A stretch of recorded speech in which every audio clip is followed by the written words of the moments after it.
Olá para você que acompanha Notícias Agrícolas, eu sou Virginia Alves, nosso destaque agora é setor de frutas, fruticultura. Você acompanhou aqui no Notícias Agrícolas que 2021 foi um ano muito positivo para o setor, de acordo com a Abra Frutas, por exemplo, o setor enfim bateu o recorde de US$ 1 bilhão em receita de exportação, mas a gente começa a pensar agora em 2022 e de acordo com uma análise divulgada pelo Itaú BBA, o ritmo deve ser mais lento. Tudo isso por conta de uma redução de oferta que deve acontecer por conta das condições climáticas muito adversas que você também vem acompanhando aqui no Notícias Agrícolas. Mas para a gente entender o que isso significa na prática, como é que deve traçar esse cenário, né, durante esse ano, eu convido aqui agora para conversar com a gente, então, o Fernando Alves Gomes. O Fernando, ele é analista de commodities do Itaú BBA. Fernando, seja muito bem-vindo ao Notícias Agrícolas. Obrigado, boa tarde, Virgínia, boa tarde a todos. Fernando, vamos lá então, né? Vamos começar falando um pouquinho sobre o que aconteceu. O Brasil, enfim, bateu aquela meta que o setor de frutas já tinha, né? De atingir aí US$ 1 bilhão em receita cambial. Chamou bastante atenção dos produtores, do mercado, na análise do Itaú BBA, né? Esse número, ele realmente ele foi positivo, ficou dentro do que era esperado, te surpreendeu de alguma forma? Como é que você avalia esse valor? Eu acho que surpreendeu todos o setor, né? Era essa meta a alcançar, era a ser alcançada, né? E enfim chegou. Eu acho que o que mostra que o setor tem evoluído com qualidade e com volume esperado pelos principais compradores, né? Porque os nossos principais compradores, os nossos principais aqui importadores das nossas frutas, são mercados desenvolvidos que exigem uma sanidade da fruta, uma questão de qualidade muito alta. E isso mostra que o Brasil tem entregado isso a um preço bastante atrativo e eu acho que esse é o fator que mais chama a atenção. A taxa de câmbio aqui depreciada, a nossa taxa interna depreciada, fez com que os compradores vissem a qualidade da fruta e a preços atrativos e fez com que o volume foi bastante alto aqui quando a gente fala de volume de frutas, né? E, Fernando, quando a gente fala nesses compradores, né, teve algum país que se destacou no período, que chamou a atenção, que a gente precisa olhar com um pouco mais de cuidado, com atenção, que pode ser aí uma nova porta de oportunidades para a nossa produção? O que você acha? Virgínia, a questão da Europa é sempre um país que paga-se muito bem pela fruta. Teve um aumento significativo, sim, principalmente Holanda, que é o entreposto comercial na União Europeia, então se importa via Holanda e depois você divide. Além disso, a gente tem alguns outros países aqui que chamaram a atenção quando a gente olhou no quadro macro aqui. Basicamente, Índia. A Índia entra com um cenário bastante interessante, principalmente para o setor da maçã. Foi um crescimento aí de quase 250%, foram importados pela Índia 17 mil toneladas a mais do que havia feito no ano de 2020. Então, e é um mercado de 1,3 bilhão de pessoas, né? Então, é um mercado bastante interessante que a gente começou a entrar aí com portas abertas no mercado. Além disso, o nosso mercado aqui sul-americano, que é importante, os nossos vizinhos aqui, Argentina e Uruguai, perdão, tiveram um acréscimo bastante significativo também, principalmente no mercado de bananas, mas quando a gente olha as outras frutas, também houve um crescimento bastante significativo, ou seja, nossas frutas aqui, não só as grandes frutas, que são as mangas, maçãs e melões e uvas também, mas outras frutas começam a adentrar nesses mercados bastante especiais. E por último, que eu acho que vale a ressalva, Estados Unidos também teve um acréscimo bastante importante, principalmente no mercado da manga. E aí vale ressaltar que os americanos ainda estão, apesar da gente aqui ser uma fruta muito usual, para os americanos não é tão usual assim, eles estão aprendendo a comer e a consumir mais, e o Brasil se torna aqui uma janela ideal, porque nós estamos na entre-safra deles. Então a gente produz uma fruta de qualidade, barata e na entre-safra, quer dizer, não há nenhuma competição no mercado interno. Então os Estados Unidos também é um mercado bastante que deve se olhar com bastante carinho aí nos próximos anos. E, Fernando, isso que eu ia te perguntar, né? Quando a gente fala nos tipos de fruta, quais que se destacam? E vou te perguntar, claro, para os Estados Unidos, né? O que eles têm comprado da gente? Perfeito. Estados Unidos, basicamente, aqui é manga, tá? 50% vem das exportações de manga. Bananas cresceram com um volume bastante interessante também. Uvas é um mercado, uvas finas, né? Basicamente, é um mercado que é bastante cativo americano. E aí, quando a gente olha para o macro, né? Exportações de frutas, o que nos chamou a atenção aqui foram limas e limões. É um mercado aqui que vem ganhando espaço, a nossa lima Tahiti vem ganhando espaço em outros mercados, porque é diferente do limão siciliano, que tem um consumo bastante arrojado no mundo todo, e a nossa lima Tahiti ela é um pouquinho diferenciada, um pouco mais ácida, então tem ganhado maiores mercados aqui internacional. Então, vale a atenção para limas, maçãs também tiveram um ganho bastante positivo quando a gente olha ano a ano, e bananas também, basicamente foram essas três frutas de destaque. Além disso, as nossas frutas cativas que têm mercado mais do que reconhecido internacionalmente são melões, mangas e uvas finas também são mercados cativos aqui, que principalmente Europa e Estados Unidos estão bem estabelecidos em relação comercial conosco. E, Fernando, como é que fica para 2022, né? A gente vai continuar vendo esse mercado aquecido. A gente conversava antes de entrar ao vivo, você me falou que as condições climáticas devem trazer um peso bastante importante para esse mercado. Então, assim, choveu muito na parte norte do país, né? E enquanto isso, lá no sul, o pessoal está sofrendo bastante com a estiagem e isso afeta, claro, também o produtor de fruta. Como é que esse clima tão adverso, bem padrão de um laninha, né, Fernando? Chove Perfeito. muito na parte de cima, na parte de baixo quase não tem precipitação. Mas, enfim, como é que isso vai mexer nesse mercado?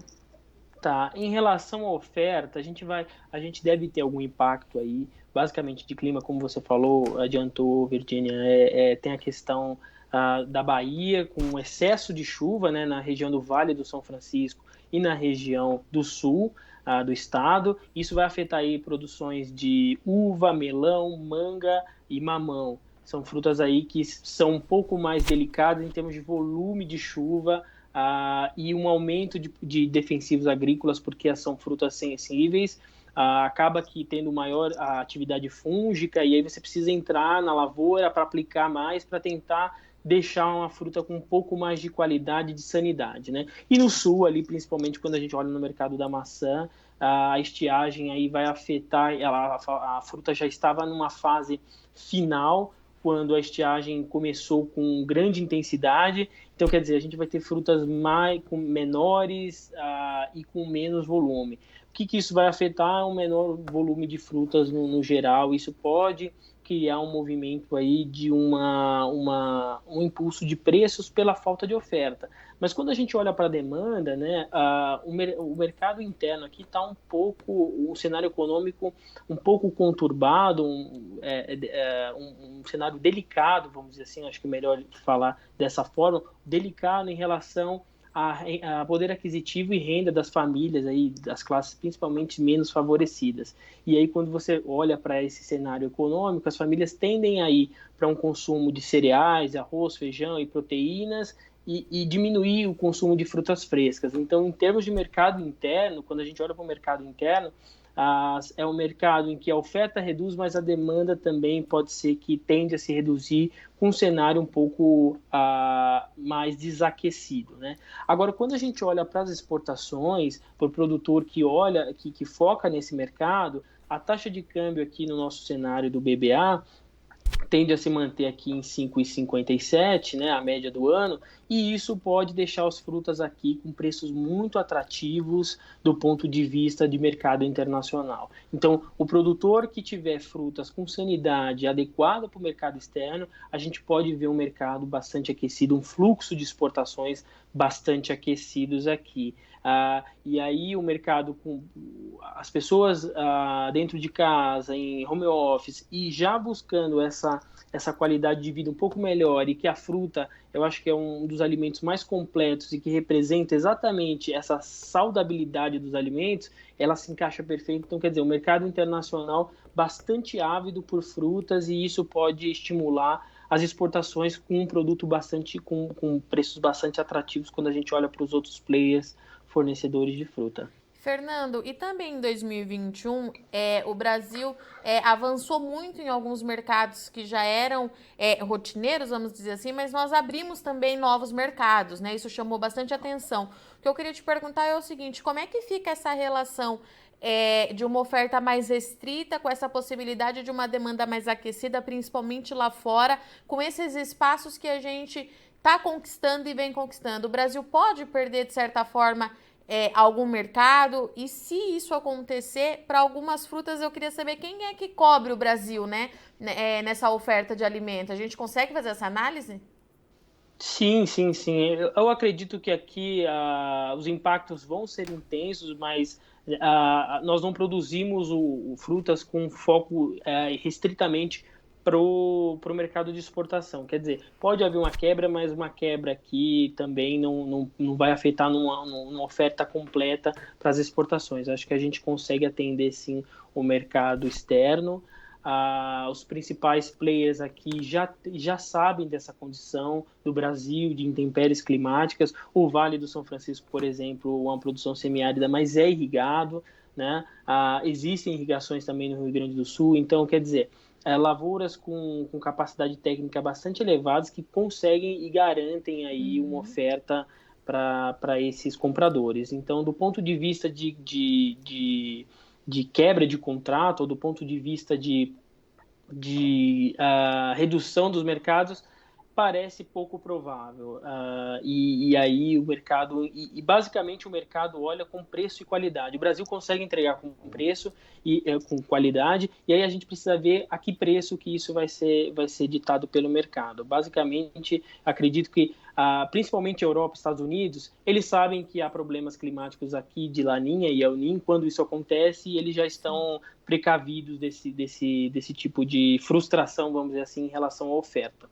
Fernanda, então, pelo que eu entendi, o cenário é o seguinte: a gente vai ter sim um ritmo mais lento para essas exportações, mas o Brasil consegue atender essa demanda, porque a gente tem tecnologia, enfim, o produtor está muito ligado nisso. Em contrapartida, a gente tem uma demanda interna um pouco prejudicada por conta do poder aquisitivo atual, principalmente da renda mais baixa de algumas classes sociais. É isso, então. O produtor precisa ficar de olho para aproveitar, então, as janelas de oportunidades que devem surgir ao longo de 2022?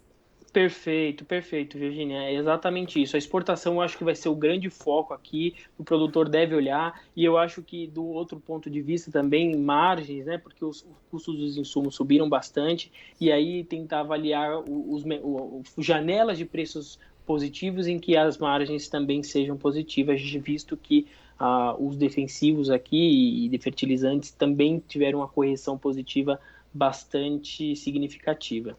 Tem algum produtor que sentiu mais essa questão do custo de produção? É uma coisa que é geral para a cadeia da fruticultura, Fernando? Todo mundo está sentindo esse peso no bolso?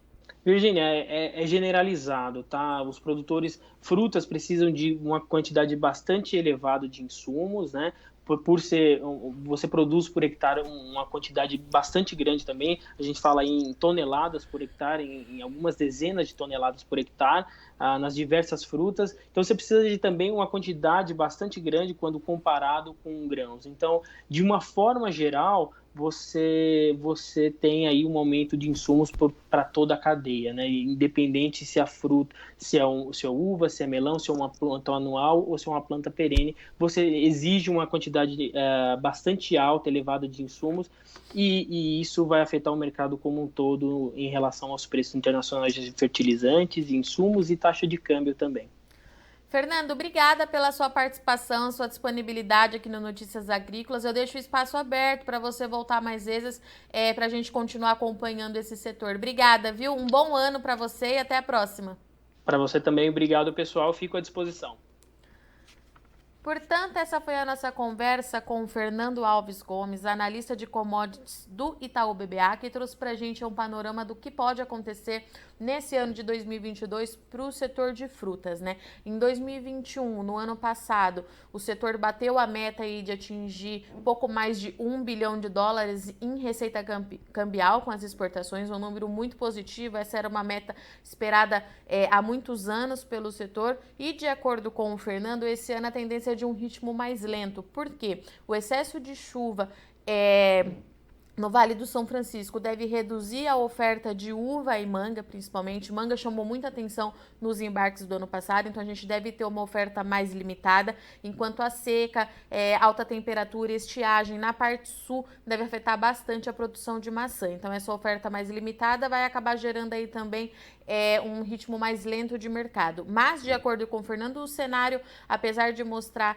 essa possível redução nas exportações, ele é ainda positivo por conta da taxa cambial. O produtor deve ficar de olho porque deve ter, sim, boas oportunidades para aquele produtor que conseguir aí ter aquela fruta de qualidade que o mercado externo pede, que é uma demanda que continua aquecida. Então, o Fernando deixou claro aqui pra gente que o produtor de fruta precisa estar atento, principalmente os produtores de manga, lima, banana, e uva, que foram os setores que se destacaram bastante no ano passado. Esse produtor ele vai continuar tendo, sim, oportunidade de fazer bons negócios, de aproveitar os preços. Então, é aquele trabalho que a gente vem falando há alguns meses aqui no Notícias Agrícolas, né? Com custo de produção muito elevado, é hora de fazer continha, olhar os contratos que já tem para conseguir aproveitar essas oportunidades que o mercado de fruticultura promete ter aí para 2022. Bom, eu agradeço muito sua audiência e companhia, mas não sai daí que o Notícias Agrícolas continue, já já a gente está de volta. Participe das nossas mídias sociais, no Facebook, Notícias Agrícolas, no Instagram, @Notícias Agrícolas e em nosso Twitter, @Noteagri. E para assistir todos os vídeos, se inscreva no YouTube, na Twitch, no Notícias Agrícolas Oficial.